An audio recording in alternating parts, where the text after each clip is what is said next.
Hey guys, welcome back to the Professional Weekenders YouTube channel. Tonight we're coming to you with a special event. We are here at Kennedy Space Center and hopefully, fingers crossed, we're going to watch a Falcon 9 rocket take off. So stick around at the end of the video if you want to see that. But in the meantime, we're going to go check out the visitor center. So come on, let's go. So we are through security and checking in. We are at the garden, like the rocket garden.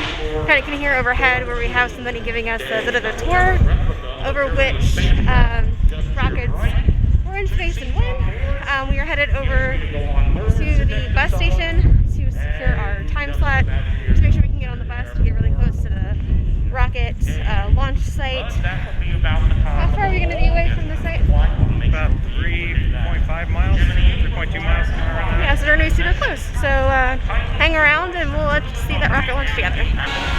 So while we are waiting for Lewis to come back from the track, thought we could take a quick walk around the rocket garden and see what we can find out. So this one, this rocket is a Atlas rocket. It's a pretty tall guy, way tall up there, and it looks like the height of this rocket is 105 feet. And yeah, apparently it's a liquid oxygen as the propellant, which is pretty cool. Ton of thrust to get everything up off the ground. So reading through this, it looks like in January this rocket was launched and it sent racing towards the moon. So thought that was pretty cool. And then looking through, you see some bigger ones laying over there and a whole bunch of cool things. I don't know if you guys can see it, but that one has a shark's face pinned on it, which is pretty cool, pretty reminiscent of, you know, the flights or the airplanes from World War II. And this rocket right here is a Delta rocket. It is about 90 feet tall. And let's see here, what else can we find out about this one? Looks like its first stage propellant is liquid oxygen and kerosene, and then solid fuel. Still a ton of thrust to get this thing up off the ground too. Pretty cool.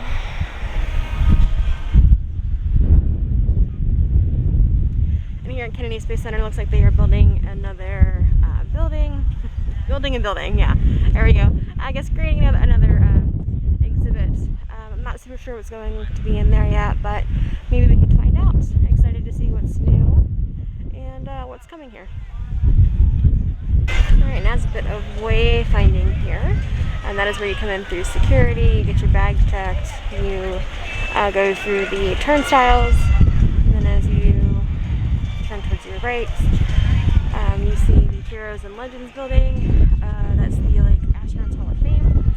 It's a show, you get to learn some interesting facts about all of the astronauts, and it's pretty interesting because you get to hear a little bit about how some of the astronauts grew up and you know, some of what their aspirations and dreams were. So highly recommend that show if you have the time. Unfortunately, we won't have the time today. We are going to hustle over to get onto the bus to head over to see the rocket launch. So more to come, and we'll film as much as we can between now and then. But as you turn away from the Heroes and Legends building, you are at the rocket garden, and then you pan around the corner and there is the Nature and Technology building. When we were here last time, they had a pretty cool exhibition about, you know, the Kennedy Space Center and the effects that this place has had on the Florida wildlife.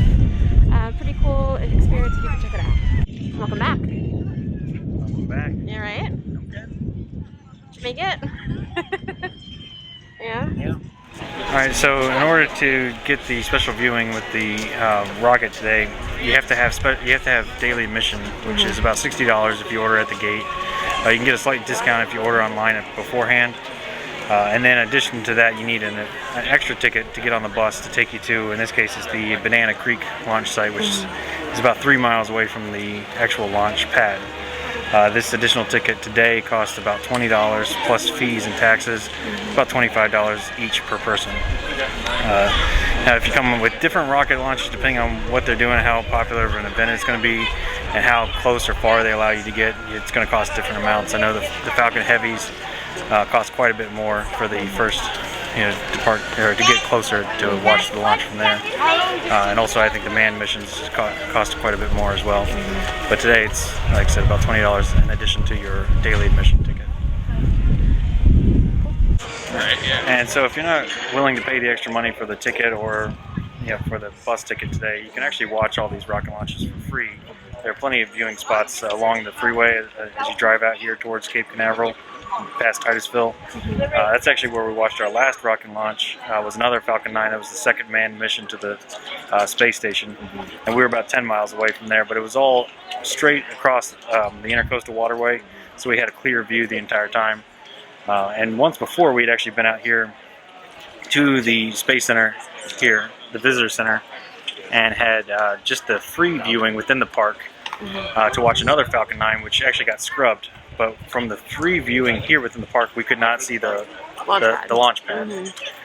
So you may actually end up with a better view from the freeway anyways. From the beach, maybe. Yeah, from the beach. I mean, they have different viewing places. You can find them on Google Maps if you look up launch viewing site. They're next to the bridges and on the freeway. A place where you can pull over with your car and watch it from there. But we're going to see how good of it is. I think at $20 is probably a pretty good deal to get that much closer. So I'm excited for today. Yeah, because last time we were how far away, you said? We were about 10 miles, I think it was, but it was straight across the water. So it was a beautiful view. We could see the entire thing. And that was a nighttime one, which was really exciting because it just lit up the entire sky. I mean, even from 10 miles away, you could feel the concussion. And then this thing was so much brighter and so much louder than I anticipated. And then to think that there were 3 astronauts strapped to the top of that thing was just insane. So that was definitely a sight to see. Pretty cool experience. Yeah, and we've been out here. This is our 4th time. Out of 4 times, we've only seen 1 actual successful launch. So definitely, fingers crossed, we're hoping to see another launch today. So Kennedy Space Center provided us with the launch certification ticket policy. This covers what happens if things are scrubbed before boarding the bus, and then what happens if it's scrubbed after we arrive on site. And apparently none of this is transferable. Or launch certificate tickets are non-refundable, so I guess we can just transfer it to a later day if it gets scrubbed. So here you see the picture of what Kennedy Space Center looks like. From a map perspective, it looks like we see the Atlantic Ocean, Banana River, that's where we're going to be.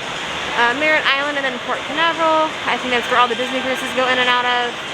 And then if you look over here, you see more of the actual launch sites.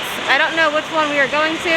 39A. We're going to 39A, so that's where we will be. At the top right. The top right. Okay, I can't zoom in anymore, but that's where we'll be. Alright, so right there is actual NASA images of the Mars surface. That might be like a bit of a selfie wall or something. It's kind of cool. Wonder if that's like an Instagram spot. So these are the buses that Kennedy Space Center uses to get us out to the launch sites. As you can see, it is a pretty busy day here. We've probably been in line for, I don't know, what do you think? How long do you think we've been in line, babe? It's been almost 45 minutes. Yeah, okay, so we've been in line for about 45 minutes, and we are not quite there yet.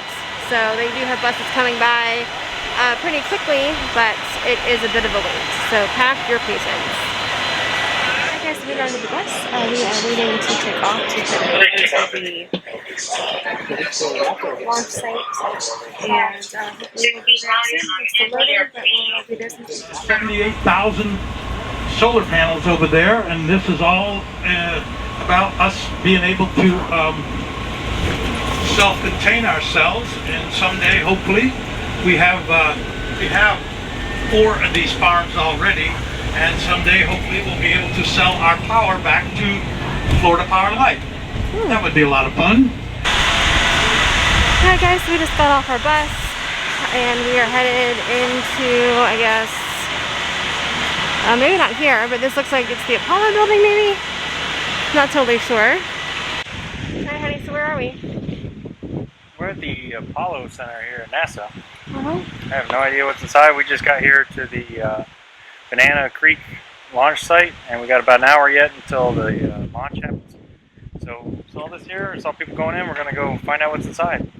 Alright guys, as soon as we entered the Apollo building here, Looks like you're looking at a bunch of thrusters. And we're going to take a whole walk down this real quick. Let's see what we can see.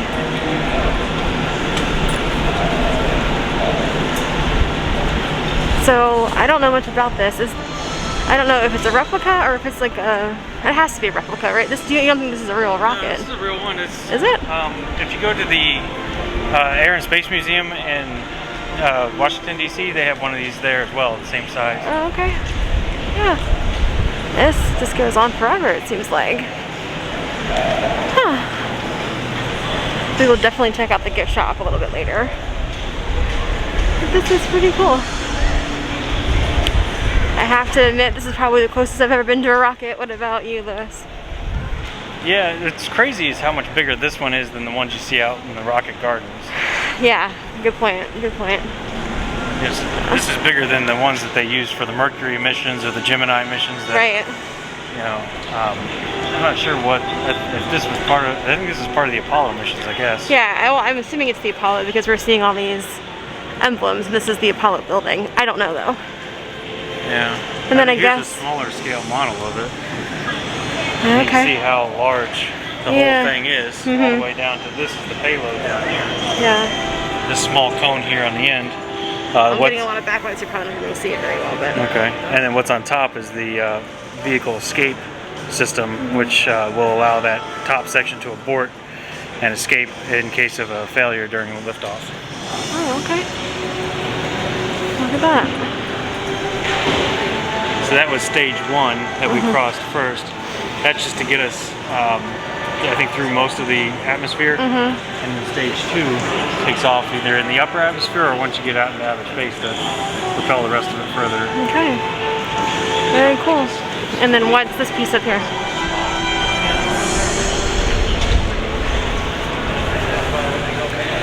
This thing just goes on forever and ever. So what's inside this? Just like fuel or something? Yeah, or? this is more fuel. Okay, so more fuel. Both of these, stage one and stage two, is all okay. fuel. And then this is where the magic happens, right? No? Okay. Yeah, I don't know, I'm not an expert here either, but I think this is the part that was like, maybe this was orbiting the moon, I think. Okay. Yeah, I think so. I think this orbited the moon, and he has the rocket launcher so it can escape the moon's orbit as well on its return mission back. Okay. So one of the astronauts is a Gus Grissom that stayed in the capsule. I think I'm not sure, but I'll say yes. On the first one, on Apollo 11, anyways, would have stayed in this part, orbiting the moon with the lander there at the end. That's what actually went down to the moon and came back. This is pretty cool. You see, this is the lander.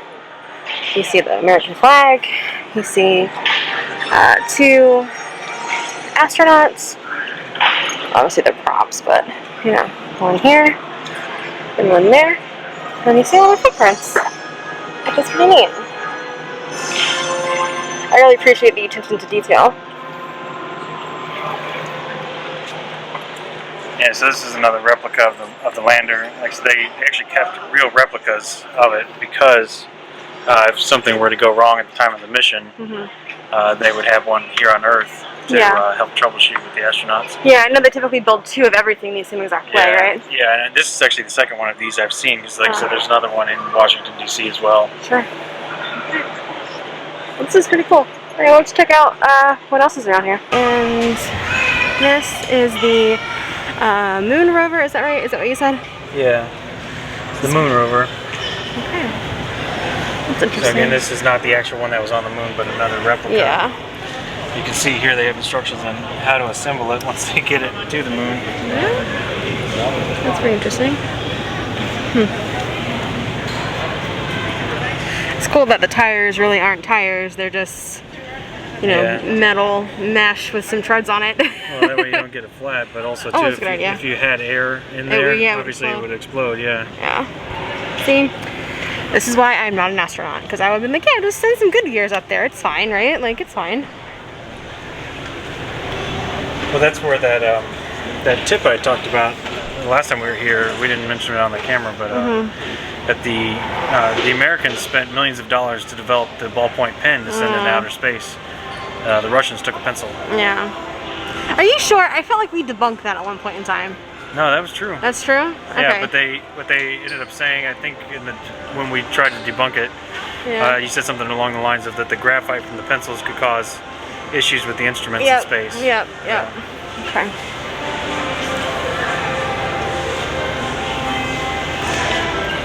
Those are some moon boots. Apparently those are lunar overshoes. Alright, and this is the spacesuit for training at Kennedy Space Center. That's pretty cool. As we move away from where the lunar rover was, returning to our left, we're going to enter the treasure gallery. And we will see what we can see in here. It's pretty cool. It looks like a vault. So this is going to be some pretty interesting memorabilia. And like artifacts. Well, it's not artifacts, right? It's what do you call museum pieces? Yeah, artifacts. Artifacts, okay, yeah. I mean, this is a legitimate piece of the Apollo 13 spacecraft. The one that failed, but they have it listed here as a successful failure because they were able to return the astronauts to Earth. Yeah.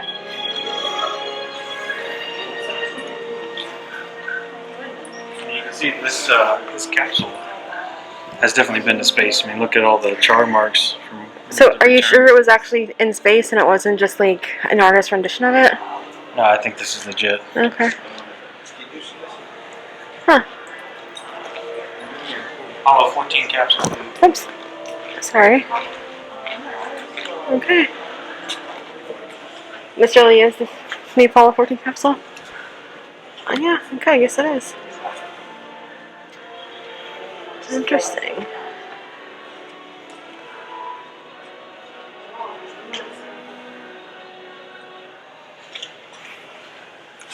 Huh. What is this? This is a moon rock. Oh, lunar sample. Oh, cool. Yeah, so then if you go to the one in Washington, D.C., they have one you can actually touch. It's rubbed pretty smooth at this point because everybody's touched it, but it's still pretty neat. That's awesome. Very cool. Huh. I think moon rocks are pretty cool. What's over here? Oh, this is a... Say that again? You said you think moon rocks are pretty cool. I said I think they're out of this world. Alright, dad joke. Okay, and this is another lunar sample. Okay. The Marsh of Decay in that lunar region. Okay. That's pretty cool.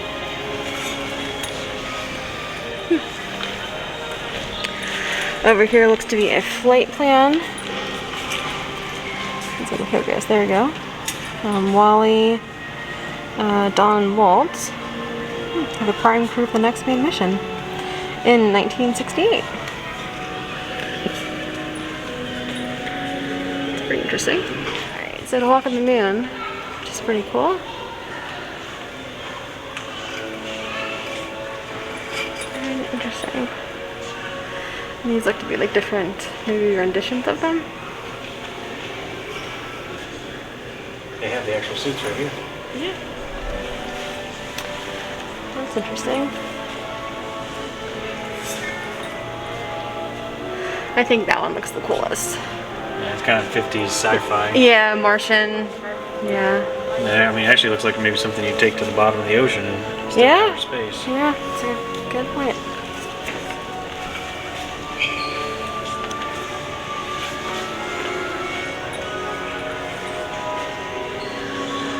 Cool.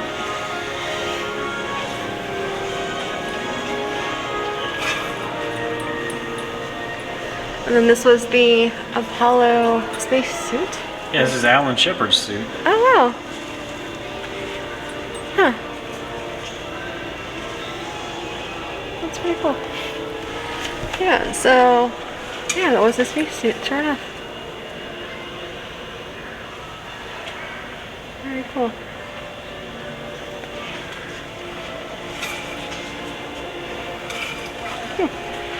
Alright, so they have one of those, kids play areas where as you walk, it takes the impression of your feet. And Lewis is having a great time. You enjoying yourself? It's fun. Yeah. So Lewis just pointed out this is a space rock that you actually can touch. It's similar to the one in DC. It's flat like that. Yeah. Huh. Pretty cool. Yeah, just great. It's just a flat rock. It feels like a piece of granite. It looks like one. What do you say? It feels like a piece of granite. It's like touching a countertop. Yeah, So here we have the Astrovan. This was the bus that the astronauts would take from, I guess, the Space Center over to the different launching pads. And they would get in this bus fully suited up. They would have their own seats. And this would take them over to the rockets. So we just came through the Heroes Walk. It's like the exhibit for the Apollo 1 mission. And this is the service arm, apparently the exact service arm that all of the astronauts walked on prior to getting onto the Apollo 1. Okay, so what I said a minute ago, some of that was incorrect. It wasn't Gus Grissom. Gus Grissom was actually part of Apollo 1, so he was one of the astronauts that died. I believe they said in there it was Michael Collins that went along with Neil Armstrong and Buzz Aldrin on the Apollo 11 mission. So it would have been, and also what I understand now is, we know that the cone is the return module. I believe it's just the silver part here is what actually orbited the moon, and the lander itself here was actually in this cone part as well. So I know when they took off, they had to like turn around and redock it somehow to put this to put the lander on the end of this bit here somehow, and then that's how they entered into the lander in order for Buzz Aldrin and Neil Armstrong to go down to the moon. And then this hole landed on the moon, and then all the metal part, the shiny part, stayed behind, and the top launched back up off of the moon to redock with the silver part here. And then all three astronauts entered the cone to return back to Earth. Gotcha. And so this is what splashed down in the ocean. Okay, and the cone did. The cone was what splashed down. Yeah. Okay. So that whole big rocket, that whole length of this building, only that bit returned back to Earth. Wow. So now we're going to my favorite part of any experience, the gift shop. Isn't that right? Never met a gift shop she didn't like. Alright guys, and there's one of our favorites, Snoopy. Astronaut Snoopy, which is pretty cool. And then, yeah, let's go check out some merchandise. So the Go for Launch shirt is $24.99. That looks pretty comfy. I think one of my favorites is failure is not an option. I feel like that's very important. Got some more shirts over there.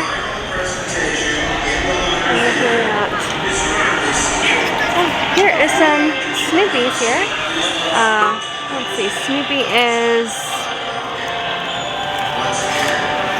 $34.99.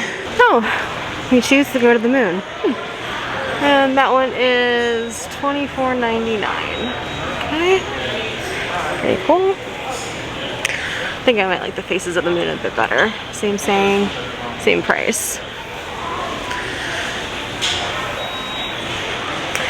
One of my favorites. We don't have any kids, but if we ever have a kid, definitely we'll be decking them out in one of these kid astronaut suits. This is $70. Get them in that little bomber jacket. That would be super, super cute. And then we have some plushies over here. And some more kids merchandise. Or for the big kids in your life, the Legos. And for the cook in your life, you have the official NASA cooking apron. We have the oven mitts that look like astronaut gloves. Those are pretty cool. We have some spatulas, some more mugs. It's rocket science because it really is. And yeah, some more things here. I do think I like the vintage style I Need My Space t-shirt. This one is also, oh, only 20 bucks.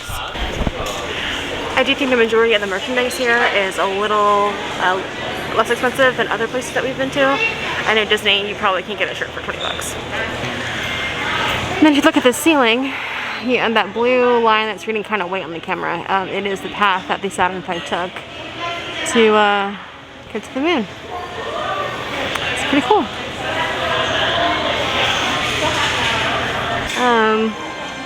Little, what did you just say that was? It's creepy. I mean, look at his eyes. Yeah. How much is the creepy bear? $6, $5.99. Yeah, that one does look a little weird. That guy's cute. Alright, so we're gonna go grab a spot on the grass. I thought they were gonna sit on the bleachers. A little too many people out there, but we're gonna find a spot to watch the rocket launch. Let's go. So tell me you are in Florida without telling me you are in Florida. Individual satellites will begin to separate from. Alright guys, so that is where the rocket is going to take off. I'm going to do my best to hold the camera super still so we can see it all. And the announcer just said we are 3.9 miles away from the launch pad here. So, pretty exciting. Yeah, we'll keep you guys posted on how things go. I do have my super zoom, well, not really a super zoom, I do have a different lens on our camera today, so we'll see how it goes. Anytime, okay? So flow of the fuel into the thrust chambers, and then the engine comes up to power.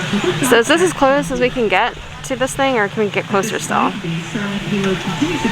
think some of them allow you to get about 2 miles away. And it gets as close as they get. And the range has cleared the surrounding ground, water, and airspace, and are green for launch just 2 minutes from now.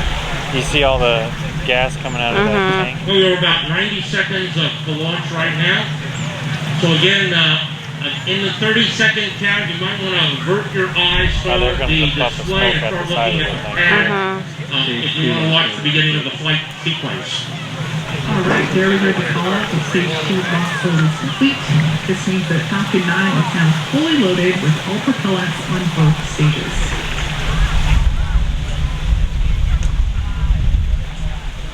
If you look at the shadow of the rocket there on the pad, we can see the shadow of the...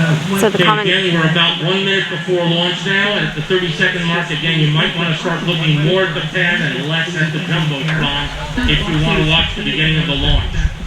So the commentary you guys are hearing is a spokesperson from SpaceX walking through what people are seeing on the jumbotron. We are a little bit closer than what the jumbotron is, so obviously we don't have one of those to watch right now, but we'll see. Hopefully this take off in about the next minute. Okay, that's at the T-minus 1 minute mark. T-minus 1 minute. The autonomous flight computer has taken over the launch countdown.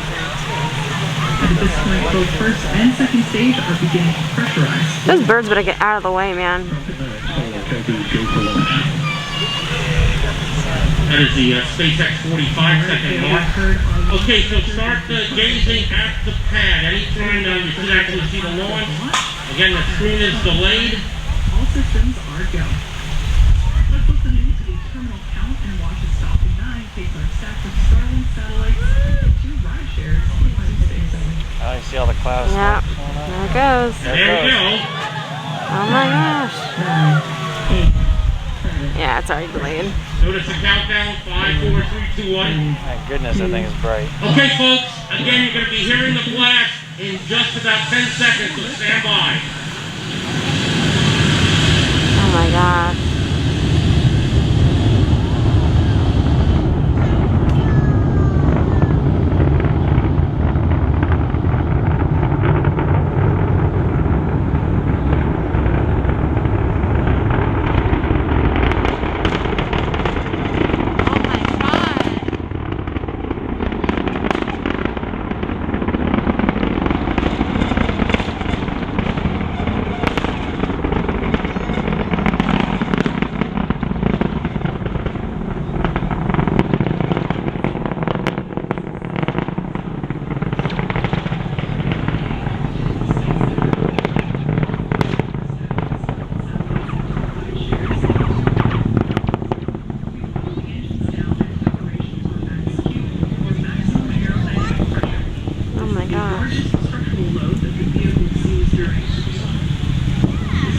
you're seeing right now is the vehicle is going through the upper atmosphere area called a thermocline, where there's a rapid change in temperature, and you'll see that the venting like that is not an anomaly. Everything's just fine. In about a minute, Yeah, that's what he's talking about right there. Happening back to back. First will be main engine cutoff, or as you'll Yeah, I can't zoom in any farther. for all 9 M1D engines shut off. That's and crazy. slow the vehicle down in preparation for the second event, stage separation. As the name suggests, this is where. Now, if you're looking at the Jumbotron, you can see the onboard camera looking backwards towards the launch site. For landing on Earth. Follow stage 2 continues its journey with the third event, SCS-1 or second engine start 1. This is where MVAC will light up and begin to propel the second stage along with the Starlink into rideshare. Yeah, I can just barely see it Just a few seconds outside of the camera. The MVAC chill has begun. That's the same thing as what I described prior to liftoff for the M1D engines. We flow a little bit of that super chilled liquid oxygen into the turbo pump of the MVAC engine. Helping to prepare Good. the prop system for that super cold fluid. I'm watching through the camera lens. Lewis is actually watching through the Folks, I was going to binoculars. let you know I've done a lot of launch commentaries up here And that over the is, many years. I can't The see it crowd anymore. you have here tonight, I think, was Yeah. by far That was so awesome though. the best behaved crowd I've ever worked with. Oh, well, thank you. Change the location. You'll see a view from the ship next to the barge, and hopefully you'll see the legs on the barge with the vehicle. And again, that landing should be about another 15 seconds or so from now. Can you see Now, that? usually there's a static as it gets closer to the ground, and all of a sudden there it is on the boat. So let's see how we do here tonight. Excuse me.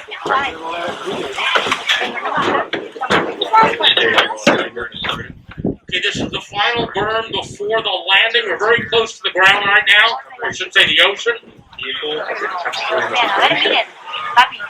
Okay, you can see the ship now right above where you see the flame. Okay, you see the ship, and there's a landing marker on it. It's approaching it right now. Oh my gosh. The legs are out. And let's see, it looks like it's stable. And it's stable there on its back. Good job, SpaceX. Usually they cut away too. Yeah, That's that's awesome. That's great. All right, ladies and gentlemen, you saw the launch, got to see the landing. I want to thank you all for being here. All right, honey, what did you think about the launch?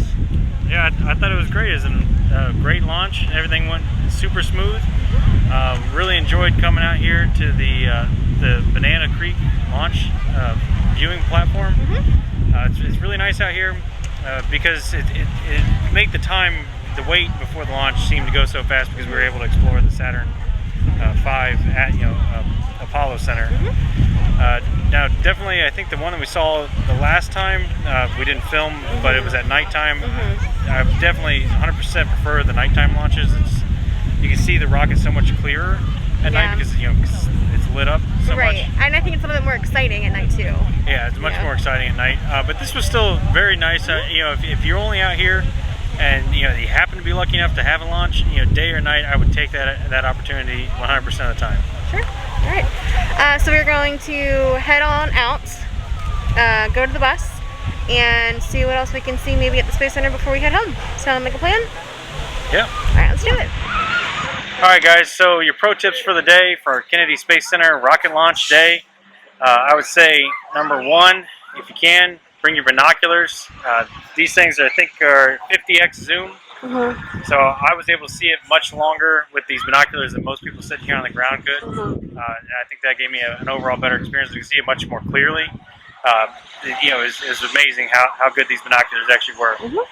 So pro tip number two is when you come here to the Banana Creek launch site, if this is the launch site, the launch viewing site where you're coming to, make sure you budget some time to explore the Apollo Center here and check out the exhibits they have there on the Saturn V because it's really entertaining, it's educational, there's a lot of neat stuff to see in there, a lot of historical artifacts, so you get to touch a piece of the moon, which I think is awesome. And pro tip number 3, just for the Kennedy Space Center in general, if you've never been here, don't pass on an opportunity to check out the Space Shuttle Atlantis that they have here. The Atlantis Center that they have is amazing. We don't want to ruin it for you, but the reveal again, with the Atlantis itself is incredible.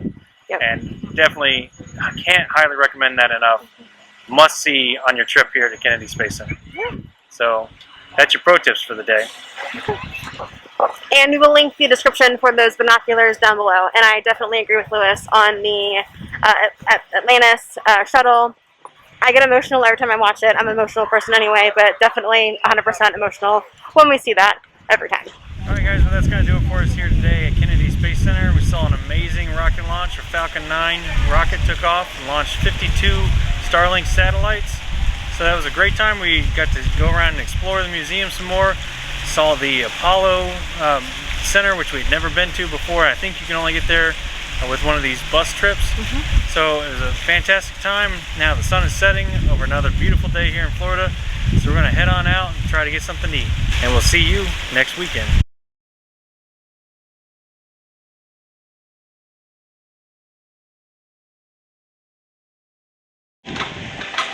Alright, and this says only 1 minute and 9 seconds left to go, but it's definitely... It's not correct. Yeah, we have how much more time for launches? I don't know, like a couple hours. Okay. So cut that part out. Alright, so we are heading into Right Stuff, the Right Stuff, gift shop. If you're going to do a gift shop, hold this one in the bathroom. Oh. Okay, have fun. Don't fall in. Wash your hands. You're looking beautiful in this golden hour of sun. Oh yeah? Can you see my face on the Let's see.